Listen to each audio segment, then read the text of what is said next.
nagpaano ko ng ano ng nagpa-paint ako ng bubong ko, guys. Ang ganda ng kulay, ano siya. Ang ginamit niya is ano, Spanish red. Kasi before pang nag-ano lang ako, basta sabihin na sa akin, bili ka ng pintura red, boysin. Tapos after all, pag nangupas na ang kulay niya, orange na. Pero ngayon maganda yung pagkakaano ko. Maganda yung pagkakapintura.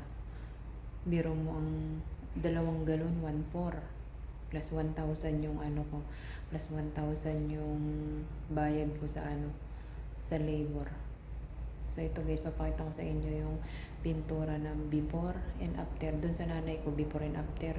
Dun sa may bubong ko, wala kasi nga hindi nahagip sa ano, pinakamataas na, hindi nahagip sa CCTV, sa pinakataas. Bali sa bungad lang, sa may terrace lang siya nakita, guys. So ito, pero maganda naman. Ipakita ko siya. Tapos guys, yung nagpintura, nakakatakot. Doon ba naman siya dumaan sa terrace? Sa may tumungtong doon sa may sampung. Ang taas kaya no, pag malaglag yung birthday pa naman niya nung araw na nagpintura siya. Parang may panghanda siya. Tapos, kinabukasan, lalasing siya, hindi siya nagpintura. Kinabukasan ulit siya nagpintura. So yun, natapos naman niya. So yearly pa lang dapat na pagpapintura sa bubong. Kumbaga ano, maintenance, taon-taon pala yan para ano, hindi makalawang ano ang yero, para patong ng patong maging makapal siya. So ito, pakita ko sa inyo guys ang aking pinapinturang yero, bubong ng nanay ko tsaka doon sa terrace ko.